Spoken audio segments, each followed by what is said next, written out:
Welcome to Whiskey Gaming, and this is my late review of Star Wars Jedi Survivor. I play on the PS5, it's also available on the Xbox Series S, Series X, and PC. So once again, you play as Cal Kestis. This time he is far more seasoned than he was in the previous game. He is truly a Jedi now, and well, he's been helping fight the Empire, and while doing so, he discovers a place called Tanalorr. It's extremely difficult to get to, and it might be a great place to hide from the Empire. Of course, it can't be that simple. Things have to go crazy along the way. And I gotta say, overall, I really enjoyed the story. There was a point where I was like, oh, the game's wrapping up, okay. And then a twist comes, and I gotta say, I admittedly saw the twist coming, and when the story started to wrap up, I was like, oh, maybe I was wrong. But no, it definitely happened. But I did enjoy the story. I enjoyed the characters. You get to see some new characters, you get some old characters. There's been a lot of growth in the group.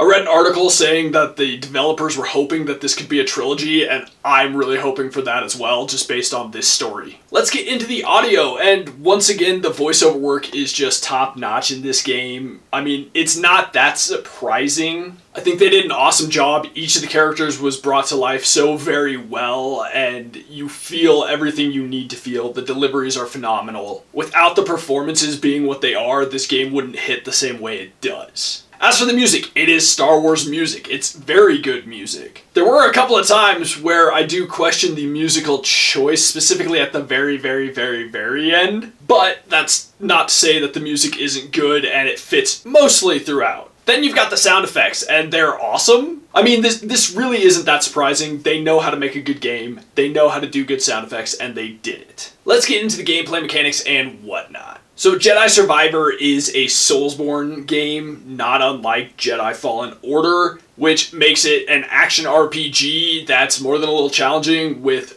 really good combat. However, unlike most Soulsborne games, I found this fairly easy. I think it's a good entry game when it comes to like Soulsborne games. There were a couple of boss fights that gave me more than a bit of a challenge. For anyone wondering, I played on Jedi Knight. So one thing that they did in this game, and they had talked about it beforehand, was you're not going to be stripped of all your abilities. It really wouldn't make sense. And in most games, it doesn't make a lot of sense. They find really shitty reasons to do it. But in this one, they don't strip away all your abilities. You can run on walls. You have your different lightsabers. You have most of your force powers. You gain new ones, you gain new lightsaber stances is what they're now called. And when it came to the new stances, at first I really hated the crossguard one, but then it clicked with me and it's what I used throughout the majority of the game. As for the other stance, which is the blaster and saber stance, I really just never got into that stance. It wasn't really my jam ever. Like any good RPG, you defeat enemies, you gain experience, you level up your abilities. Whether those abilities are for your own survival, your lightsaber skills, or your force powers, that's up to you to choose how to use them. There are also these things called perks that you get, and you basically get a certain number of points, and each perk costs a certain number of points. I was able to equip 3, but what they do, or at least in the case of what I used them for, was to allow me to block for longer, as well as to survive an attack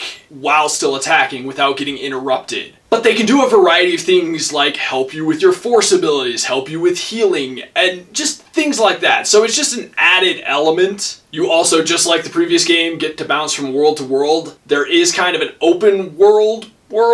Kobo, it's kind of the main hub world, but at the same time, it's at the center of the story. I'm sure you've seen it. You can ride some animals. They do help you get around the larger world, and they can be used to help with other forms of traversal, finding secrets, getting to missions, honestly. And that's one of the newer additions to this game, or at least I don't remember it in the first game, is there are side missions, and they're like proper side missions, as well as all the collectibles that you used to find. But now you can also find collectibles that allow you to customize Cal Kestis, my favorite being, not really because I never used it, but there's one that makes him look like Jimmy Hopkins. I don't think that was intentional, but it's there. This game also has one of my favorite boss fights in all of Soulsborne history because, well, it just came out of nowhere and it was pretty damn funny. As for performance, this being on the PS5, you have your performance mode and then you have your resolution mode. I can't remember what it was called. When they gave me the option to pick that, I went resolution mode because the performance mode, the screenshot they showed you looked like some straight up like 480p shit from like an old like heavy ass TV. That being said, I've heard of all the troubles on the PC as well as the Xbox. I didn't run into too many problems, but there were definitely some times where there was some slowdown that I wish wasn't there, like dropping below 30 frames. And just some times where things felt like they were chugging just a bit, never to the point where it was at my detriment. I did run into some other times where some weird shitty things happened, like my hits weren't connecting for no apparent reason, and some other things like that that didn't necessarily destroy the game, but could be a little problematic. Oh, and I need to say, you don't need to focus on the side quests because you can go back to them once you've beaten the game, and there's also a new game plus, so best of both worlds right there. Now let's get into the controls, and I have zero complaints with the controls. I thought they were very responsive. They did what I needed when I needed, and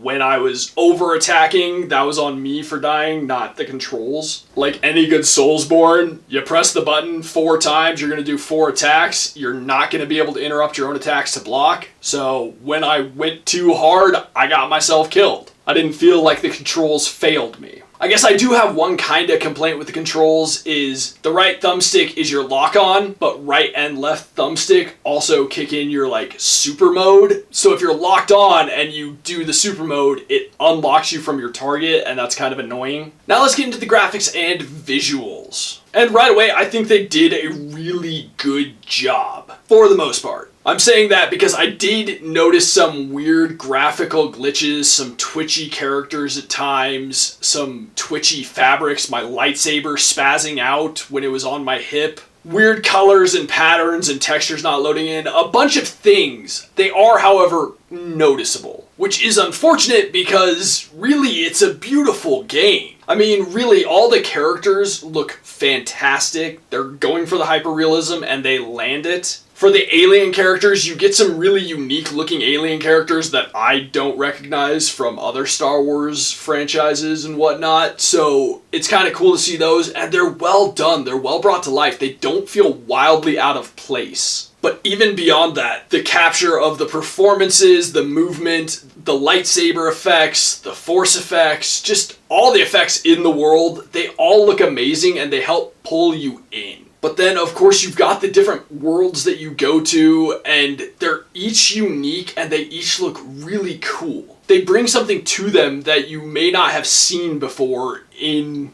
this universe. Like, yeah, they have a desert planet, but it doesn't feel the same as what you've seen in the Star Wars movies or the shows. You get to see Coruscant, but you get to run around, and they have their own spin on it, and it's during the Empire. I just think overall, the different elements they brought together, everything they did, it felt very Star Wars, and it looked very good. Yes, it had some minor problems. Hopefully that stuff all gets patched out. But overall, I was really impressed with the visuals and the design. It all feels Star Wars, and they did a great job executing it and bringing it to life in this game. Before I wrap this up, I do need to bitch and moan. This game crashed on me a bunch of times, as well as there are a few times where, I put my console to sleep, and when I came back, my audio was gone, so I had to close out the game and restart the whole game. So those are obvious frustrations. Those events totaled probably 8 times throughout my entire playthrough, which is annoying.